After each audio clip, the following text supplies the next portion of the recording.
former Origin greats in the Artie Academy. First, I'd like to acknowledge the traditional owners of the land that we stand on here today, pay my respect to both elders past and present and emerging, and acknowledge especially our young next generation coming through, our Marsden State School students that are here today as well. I'd like to welcome and thank the Deputy Premier Stephen Miles, the Treasurer Cameron Dick for coming along for this announcement. We also have the FOG's Executive Chairman, Gene Miles, and a proud Aboriginal man himself in Jaral Yeo Yi, who's FOG number 172 and an ambassador for the Artie Academy. So to get started, we'll just hand straight over to Cameron Dick to make the announcement. Thanks, Stephen. Well, good morning, everyone, and I acknowledge too that we meet on the land of First Nations people and pay my respects to elders past, present and emerging. Can I thank the former Origin greats for being here today, the Deputy Premier, and thank everyone for joining us here at the home of Queensland Rugby League, Suncorp Stadium, known still to some of us as Lang Park. 42 years ago next month, the great Arthur Beetson led the first State of Origin team onto this field. At that time, they thought it was going to be a dead rubber, that game wouldn't amount to very much. But Artie Beetson and the Maroons of the magnificent 1980 team, they had a different idea. And someone like Artie Beetson had a dream. He had a dream for rugby league in Queensland, but he also had a dream for his people. A dream that they could finish school, complete secondary education, go on and get a job, and then contribute to their community. And that's what we're announcing today. We're announcing an ongoing commitment to support Artie's dream and to support the terrific program that the former Origin greats have developed and are now implementing throughout our state. The Achieving Results through Indigenous Education program, otherwise known as the Artie program, is being delivered across 37 schools in Queensland. And today I'm very pleased to announce that in our forthcoming budget, we will be providing $5.6 million over the next 4 years to support the continuation of that program across Queensland schools. I'm particularly delighted that that investment will support the rollout of that program into primary schools in Queensland. The program focus is simple, making sure school children attend school every day, because every day at school matters. Encouraging them to finish primary school and then to finish secondary school, and then to look for further education or a job in the community. It's been a terrific program. It would have never happened without people like Gene Miles and Jaral for everything that they've done. You know, when Jaral goes into a school, people pay attention, kids listen, and they learn, and that's so important. And so this commitment by our government is money very well spent. We know about 8,000 students will be touched by this program over the next 4 years. That's 8,000 young Indigenous people who will understand the power of education, the power of finishing school, the power of a job, and the power of contributing into the community. So we're really delighted to be able to do this today to support this fantastic program. Again, I want to thank Gene Miles, a great Origin player himself, for his leadership of the organisation. We're very proud to partner an organisation like FOG's to deliver for Indigenous kids. I also want to do a quick shout out to the two school captains from Marsden State High School, Jaden and Isabella. They come from the Woodridge electorate today. We're so proud that they've joined us here today. They're two fine young leaders, a school where the program is implemented, and we know they are the future of our state, and we're so delighted they could be with us today as ambassadors for the program. I might hand over to the Deputy Premier and then anyone else who wants to say anything, and then happy to take some questions.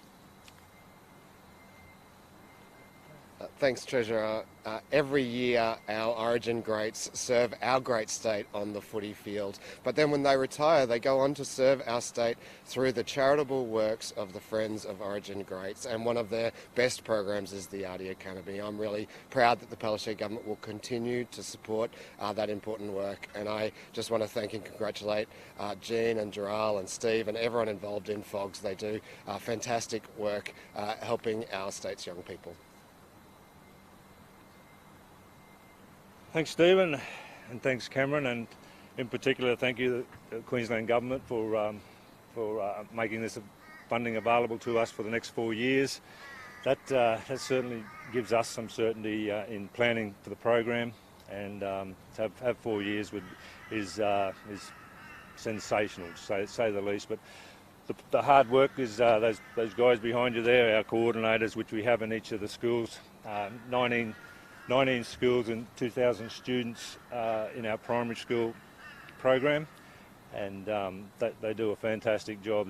They're in the schools on a daily basis, and helping out the kids if they do strike a little problem in their life, and putting their arm around them and showing that we definitely care about them and the education.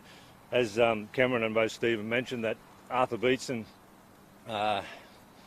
42 years ago came out in the field here, and wherever we went with Arthur, when we went on our road trips up north, wherever out west, he always asked the question of the children that came over for autographs is, how are you going at school, or did you go to school today? And he always pushed those 2 points that the guys mentioned, is about getting an education and going through to year 12 or year 10 and getting a real job. And that was very important to Arthur. Hence his legacy, which we've been continuing. We lost him 11 years ago, but with this funding that will allow us now to go for a further 4 years at least, and continue the legacy that the great man left us. So about tonight too, we got 4 debutants. So the former Origin greats now have had 225 players now play State of Origin that 42 years, and proudly 20% of those guys identify as Indigenous. So they've had a huge input into what happens on that footy field, but also what we do off the field. So thanks again for the state government. The folks really appreciate their support over the last few years and ongoing now for another 4 years. Firstly, I just want to acknowledge the traditional owners and pay my respect to elders past and present. Proud Martinji man from Mount Quilpie and Cunnamulla Way, and to be a part of this, this organisation in Artie has been amazing for me as an ambassador over the past time. But it's also not only shed light on, not who I am as a man and as an Aboriginal man, but being able to pass my knowledge on to the younger ones in the next generation for us. So it's an honour to be a part of this this great organisation in Fogs and Artie, and I can't wait for the next 4 years and what we get to do to make sure our next generation is in good hands. And just on the back of what Jean said about obviously the footy tonight, I think it's fitting that the big fella upstairs would make this happen on this day, and good luck to all the debutants as well that are playing for Queensland tonight as well. So thank you. So any questions on the Artie program first? Otherwise, okay, we'll let you can depart, gentlemen. Thank you, and thanks for being.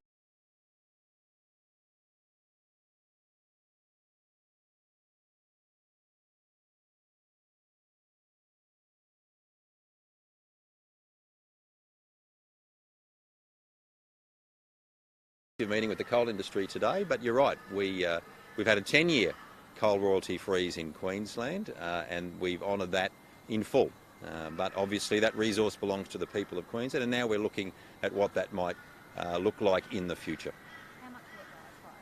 We're working through that detail at the moment, but ultimately we're talking to the industry about that, and then we'll make an announcement at an appropriate time.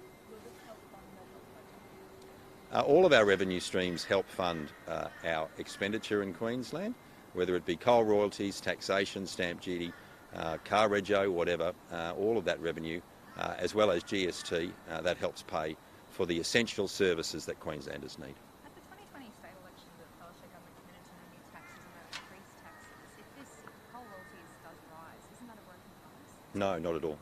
Why not? Because we made a very clear promise about state taxation. And we're keeping to that promise. Is this, I guess, after the federal election, a way of appeasing the Greens? No. But we see, you didn't rule out a payroll tax yesterday. I guess this is whether you can split it many different ways and how you can debate debate it however you like, but it is the government raising more revenue. It's a tax in any other name, isn't it? Well, the resource belongs to the people of Queensland, and Queenslanders deserve their fair share of the resource.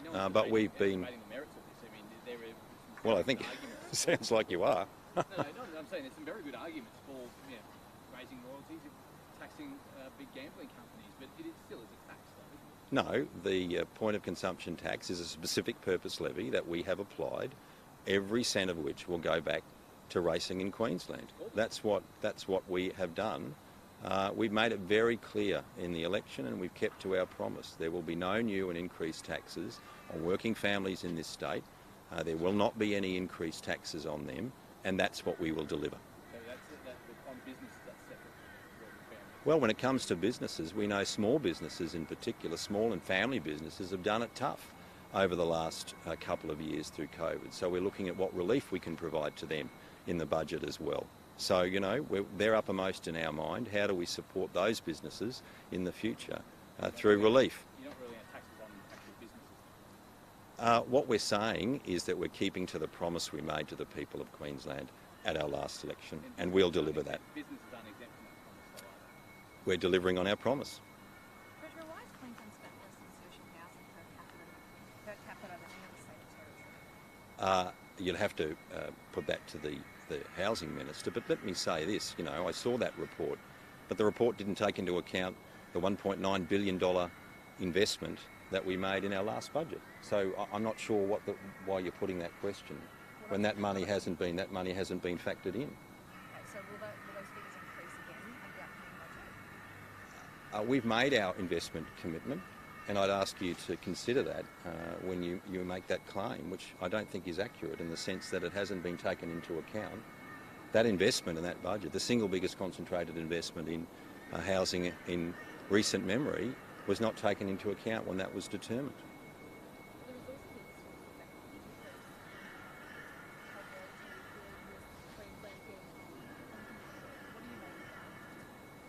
industry Well, the resources industry said that 10 years ago when royalties changed in this state, and we've seen record investment in the coal industry. So we'll be continuing to support the coal industry.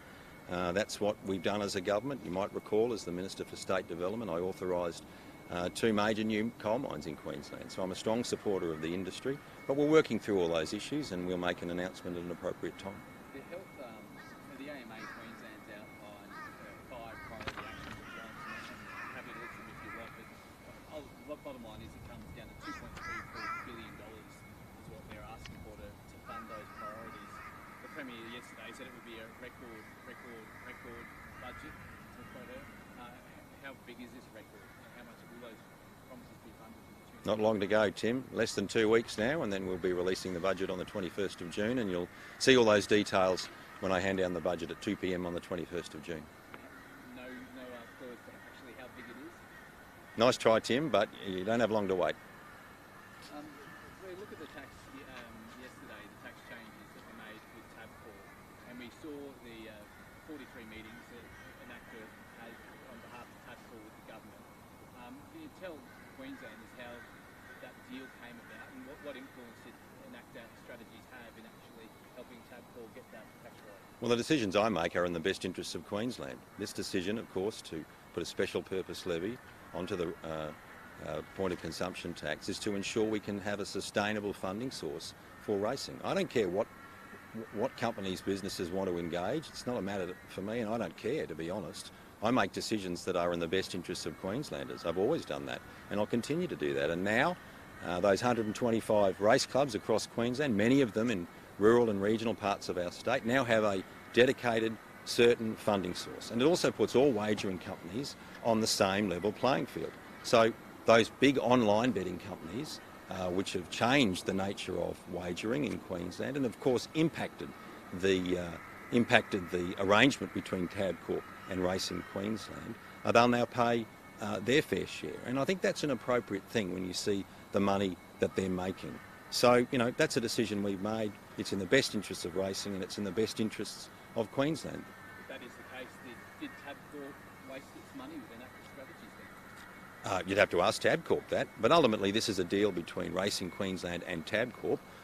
They were involved in the arrangement. It was no longer fit for purpose and had to be replaced to ensure we had that sustainable funding source, and that's what we've been able to achieve. Tabcorp didn't need to engage in that strategy. You can ask Tabcorp. You can ask Tabcorp.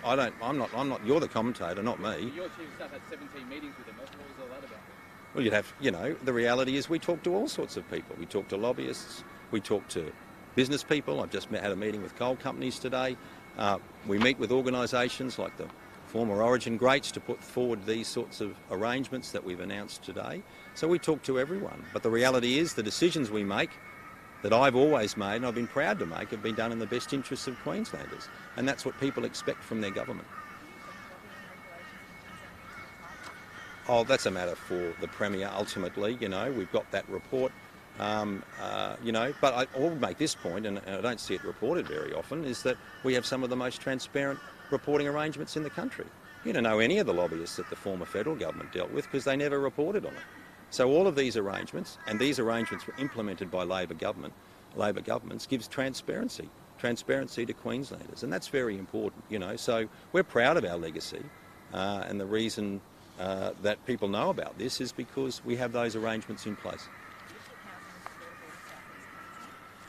People make their choices about housing, and we've seen strong growth in housing over the last couple of years. Well, I'll say this, we've got one of the strongest supports for first home owners in the country. Our first home owners scheme is very significant, and that's helped many people get into the market in Queensland. In fact, we've had a record housing boom in Queensland. We've built more houses than we've ever built before, and that's helping young people in particular and young families get into housing in ways that they've never been able to previously. All right, thanks everyone. Thank you.